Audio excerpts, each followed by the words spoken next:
Hello दोस्तों, उम्मीद है आप पहले की तरह स्वस्थ और खुश होंगे, है ना। तो खुश रहना चाहिए, खुश रहना सबसे पहली प्रायोरिटी होनी चाहिए लाइफ की, ठीक है। ओके, तो अभी एग्ज़ाम है ना। तो एग्ज़ाम में हम इम्पॉर्टेंट टॉपिक्स तो कवर कर रहे हैं, वो चीज़ भी ध्यान रखनी है आपको, साथ साथ अच्छे से तैयारी भी करनी है। तो आज का जो टॉपिक रहेगा वो हमारा रहेगा फोर्स बिटवीन पैरेलल कंडक्टर्स, ठीक है। और इस सीरीज़ में आपको पता ही है कि हम इम्पॉर्टेंट टॉपिक्स कवर कर रहे हैं जिनकी प्रोबेबिलिटी सबसे ज़्यादा होती है एग्ज़ाम में आने की, ठीक है। तो आज का टॉपिक रहेगा force per unit length, force between force per unit length between current carrying parallel conductors, ठीक है। एकदम मस्त से समझाने वाला हूँ, कोई दिक्कत नहीं है, अच्छे से समझ में आएगा। थोड़ा ध्यान देना, 10 मिनट में आपके 3 नंबर पक्के करा रहा हूँ, ठीक है। ओके, तो क्या करना है आपको, सबसे पहले 2 कंडक्टर बना लेनी है बेटा, ठीक है। तो सपोज करो देर आर 2 कंडक्टर्स, ठीक है। एक कंडक्टर ये है और एक कंडक्टर ये है, एक कंडक्टर ये है और एक कंडक्टर ये है, ठीक है। ओके, एक ही चीज़ है, figure A figure B, 2 case है इसके अंदर। तो फिगर ए देख लेते हैं हम सबसे पहले, ठीक है। देखो, हाँ, इसको सॉल्व करते हैं हम। देखो, मान लो इसके अंदर करंट फ्लो कर रहा है I1 और इसके अंदर करंट फ्लो कर रहा है I2, क्लियर है। जब करंट फ्लो करेगा तो इसकी कुछ मैग्नेटिक फील्ड भी होगी। राइट हैंड थंब रूल अगर लगाते हैं हम तो मैग्नेटिक फील्ड कैसी होगी, सर्कुलर फॉर्म में होगी। तो इसकी मैग्नेटिक फील्ड हम देख लेते हैं भाई, सर्कुलर फॉर्म में होगी और वो कैसी होगी, एंटी क्लॉकवाइज। ये मैग्नेटिक फील्ड है भाई, ये मैग्नेटिक फील्ड है भाई, ये मैग्नेटिक फील्ड है भाई। और ये मैग्नेटिक फील्ड कहाँ तक जाएगी, इस कंडक्टर तक भी पहुँचेगी। तो ये मैग्नेटिक फील्ड है किसकी, इसकी B1 की। B1 मतलब I1, जब करंट ये फ्लो कर रहा है तो इसकी मैग्नेटिक फील्ड यहाँ तक पहुँचेगी। उसको हम 1 से ही तो रिप्रेजेंट करेंगे, तो इसकी मैग्नेटिक फील्ड को हम B1 से रिप्रेजेंट कर रहे हैं। और ये डिस्टेंस हो गई R, समझ गए बेटा। तो ये मैग्नेटिक फील्ड है, तो इसका मतलब इस कंडक्टर के अंदर जितने भी चार्ज पार्टिकल्स हैं वो सब जो फ्लो कर रहे हैं, मतलब इलेक्ट्रॉन्स जो फ्लो कर रहे हैं, वो सब फोर्स एक्सपीरियंस करेंगे। क्लियर है बेटा। ओके, तो अगर हम लेफ्ट हैंड रूल लगाएंगे इसके अंदर, ठीक है, तो इसका मतलब क्या होगा, फोर्स की डायरेक्शन इधर आएगी, लगा लेना आप, ठीक है। ओके, तो फोर्स की डायरेक्शन क्या होगी बेटा, देखो जरा, मैग्नेटिक फील्ड है, ये कंडक्टर है, देखो यहाँ पे करंट ऊपर जा रहा है ना, और मैग्नेटिक फील्ड इधर है परपेंडिकुलर है, तो फोर्स इस तरफ होगा, ठीक है। ओके, सेम इस अगर ये केस हमारे पास, अच्छा ये फोर्स कौन सा होगा, F1 या F2, ये बताओ। अरे भाई, इसके कंडक्टर फोर्स, इसके जो चार्ज पार्टिकल्स है वो फोर्स एक्सपीरियंस कर रहे हैं, है ना। कौन से कंडक्टर के, दूसरे वाले के, इसलिए हम इसको F2 बोलेंगे फोर्स, क्योंकि फोर्स तो उन पे लग रहा है ना भाई, उन चार्ज पार्टिकल्स में। हमें पता है कि अगर मैग्नेटिक फील्ड में चार्ज पार्टिकल घूमेगा भाई, मैग्नेटिक फील्ड छोड़ने वाली नहीं है, उन पे फोर्स लगाएगी, ठीक है। तो मैग्नेटिक फील्ड फोर्स ये रहा F2, क्लियर है। सेम अगर मैं दूसरा केस लूँ, भाई करंट तो इसमें भी फ्लो कर रहा है, इसमें भी फ्लो कर रहा है, तो इसका मतलब इसकी मैग्नेटिक फील्ड भी होगी, ठीक है। इसकी मैग्नेटिक फील्ड भी होगी, इसकी मैग्नेटिक फील्ड भी होगी, और भी होगी, और भी होगी, यहाँ तक भी पहुँचेगी मैग्नेटिक फील्ड। जब यहाँ तक पहुँचेगी कौन सी मैग्नेटिक फील्ड, B2, है ना, क्योंकि करंट इसमें फ्लो कर रहा है हमारा, है ना। ये दोनों साइमल्टेनियसली हो रहे हैं, एक साथ हो रहे हैं, लेकिन हम 1 by 1 स्टडी कर रहे हैं। हम इनकी डिस्टेंस हमने R मान ली है ना, ये R मान लेते हैं हम, ठीक है। ये मैग्नेटिक फील्ड B2 है, तो यहाँ पे क्या आएगा, फोर्स। अब इस पे फोर्स, इसके जो जितने भी चार्ज पार्टिकल्स हैं वो फोर्स एक्सपीरियंस करेंगे F1। आप देख रहे हो डायरेक्शन F1 और F2, they are attracting each other, समझ गए। इसका मतलब कंडक्टर में अगर सेम डायरेक्शन में करंट फ्लो करेगा तो वो अट्रैक्ट करेंगे, एक दूसरे की तरफ क्लोजर होंगे, ठीक है। समझ गए बेटा, आई होप आपको डायग्राम क्लियर है। अब फोर्स निकालते हैं, ठीक है। Now force per unit length, now force per unit length, per unit Y per unit length. भाई मान लो मैंने 1 मीटर वायर ली, आपने 10 मीटर वायर ली, तो इक्वलिटी नहीं होना, इक्वलिटी होना है। इसका मतलब फोर्स पर यूनिट लेंथ निकालना, आपका भी पर यूनिट लेंथ लूंगा मैं, और मेरा भी पर यूनिट लेंथ लूंगा, समझ के। तो फोर्स पर यूनिट लेंथ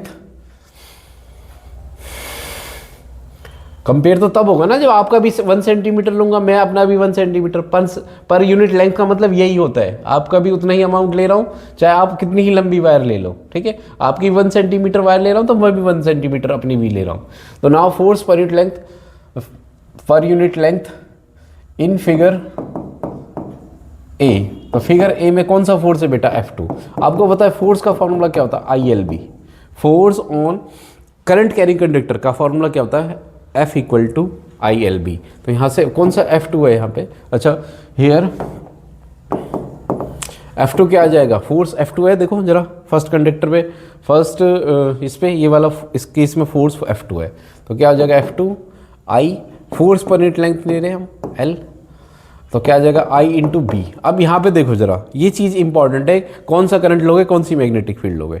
आप देखो बेटा जरा, मैग्नेटिक फील्ड कौन सी है हमारी, 1 है भाई, 1 ही तो है मैग्नेटिक फील्ड, देखो जरा। और करंट कौन सा फ्लो कर रहा है, I2 है ना, इस ये वाले करंट, तो इस वायर में करंट कितना फ्लो कर रहा है, I2, और इस पर मैग्नेटिक फील्ड कितनी है, B1, ठीक है। तो इसका मतलब क्या आ जाएगा हमारे पास, I2 B1, तो I2 इंटू B1। अब B1 की वैल्यू लिखनी है हमें, magnetic field due to straight wire, कैसी वायर है वो, स्ट्रेट वायर, तो स्ट्रेट वायर की मैग्नेटिक फील्ड कितनी होगी, वो होगी बेटा, आपको पता ही है, B is equal to mu naught 2I upon में 4πr, ये फॉर्मूला होता है, ठीक है। तो यहाँ पे रखो, तो क्या आ जाएगा B1 बिकॉज, ठीक है, तो ये वैल्यू रखोगे तो ये आएगा म्यू नॉट 2I1 अपॉन में क्या आएगा 4πr, ठीक है। तो ये फॉर्मूला क्या आ जाएगा, F2/L इक्वल टू आएगा म्यू नॉट 2I1I2 अपॉन में 4πr। क्लियर है बेटा, समझ के, ओके। सिमिलरली अब दूसरे पे निकाल लेते हैं, सिमिलरली इन फिगर बी, तो वहाँ पे भी फोर्स पर यूनिट लेंथ लेना है, F इक्वल टू ILB होगा। वहाँ पे कौन सा फोर्स है, जरा देखो जरा, फोर्स कौन सा है भाई, वहाँ पे फोर्स कितना है हमारा, वहाँ पे है ILB और F1, ठीक है। तो F1 की वैल्यू लिख लो, F1 की वैल्यू क्या आएगी, F1 I, नेक्स्ट लाइन से करेंगे, F1 और क्या आ जाएगा L इक्वल टू क्या आएगा I into B. Magnetic field कौन सी है, देखो जरा, मैग्नेटिक फील्ड 2 है, हाँ, और करंट किस में फ्लो कर रहा है, 1 में। आप देखो जरा यहाँ पे, इसमें करंट फ्लो कर रहा है I1, इसमें करंट I2 है, मैग्नेटिक फील्ड कितनी है इस पे, B2, ठीक है।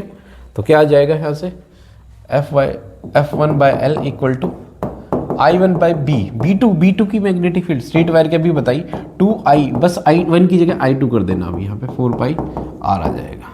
सो यहाँ से आ जाएगा म्यू नॉट 2I1I2 अपॉन में 4πr।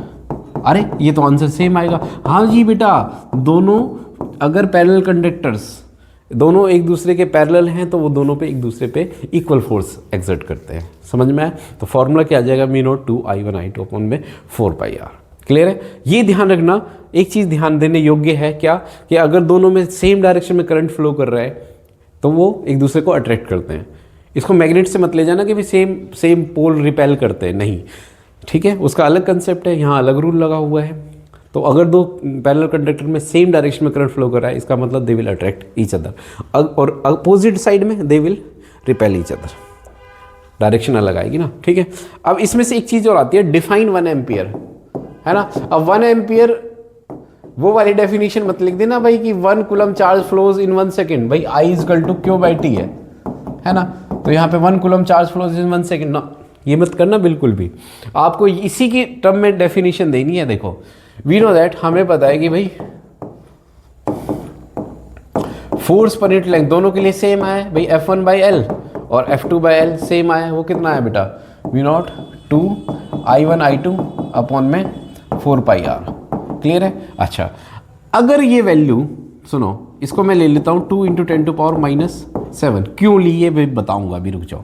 अगर मान लो मैं ये value force per unit length दोनों की कितनी ले लूँ, अच्छा यूनिट क्या होगी, 2 × 10⁻⁷ Newton per metre, Newton per metre होगी, तो ये हो जाएगी इतनी म्यू नॉट। क्यों, क्योंकि बेटा म्यू नॉट की वैल्यू कितनी होती है 4π और ना, और 10⁻⁷। अच्छा नीचे कितना है 4π है, ऊपर कितना है 2 है। I1 की जगह I पुट कर दूं, I2 की वैल्यू दोनों में मान लो सेम करंट फ्लो कर रहा है I, और R इन दोनों के बीच में कितनी डिस्टेंस ले लूँ 1, दोनों वायर की मान लो डिस्टेंस कितनी है इन दोनों के बीच में 1 है, 1 मीटर है, 1 यूनिट है, और दोनों में मान लो सेम डायरेक्शन में करंट फ्लो कर रहा है और सेम I है, दोनों में सेम करंट का मैग्नीट्यूड कितना I। ये इसलिए लिया बेटा क्योंकि यहाँ 2 × 10⁻⁷ ले रहे हैं, है ना, ये इतना आ रहा है, तो ऐसा क्या वैल्यू ले कि ये कट जाए, हाँ इतनी ही लेनी पड़ेगी। तो फोर्स पर यूनिट लेंथ इतनी ले लो। इससे क्या होगा काटने से, इससे काटने से आई स्क्वायर इक्वल टू 1 आ रहा है ना। वन यूनिट को डिफाइन करना है ना, 1 एम्पियर को डिफाइन करना है हमें, तो आई स्क्वायर 1 आ जाएगा। तो आई की वैल्यू कितनी आ जाएगी हमारी, 1 एम्पियर आ जाएगी। Minus ampere plus minus 1, minus तो कुछ होता नहीं है, माइनस है 1 एम्पियर। तो 1 एम्पियर कब हुआ हमारा, current is said to be 1 ampere, ठीक है।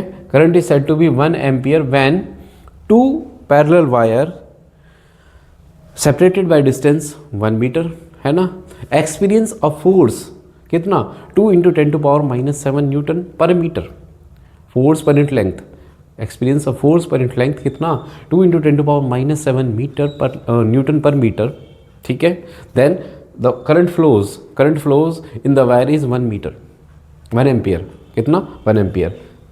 हिंदी में बताता हूँ, देखो इन दोनों वायर में 1 एम्पियर करंट फ्लो कर रहा है, इसमें और इसमें दोनों में, तब कब जब इनके बीच में कितना फोर्स हो, 2 × 10⁻⁻7 न्यूटन पर मीटर, और इनके बीच की लेंथ कितनी हो, 1 मीटर। आया समझ में, ठीक है। ओके, तो ये क्वेश्चन करना, एग्जाम में आएगा 100%, किसी न किसी सेट में जरूर आएगा भाई, ठीक है। ओके, 3 मार्क्स पक्के हैं आपके, ठीक है। तो अच्छे से सॉल्व करना है इसको, और मैं जल्दी से जल्दी और ज़्यादा वीडियो बनाने की कोशिश करूँगा बेटा। आप फिलहाल जो टॉपिक्स मैं आपको अभी करा रहा हूँ, है ना, उनको कवर कीजिए। पूरा चैप्टर देखना है तो 1 शॉट वीडियो देखिए, ठीक है। तो मिलते हैं जल्दी वीडियो में बेटा नेक्स्ट। चैनल को लाइक सब्सक्राइब शेयर, हाँ जी बिल्कुल करें। Thank you so much.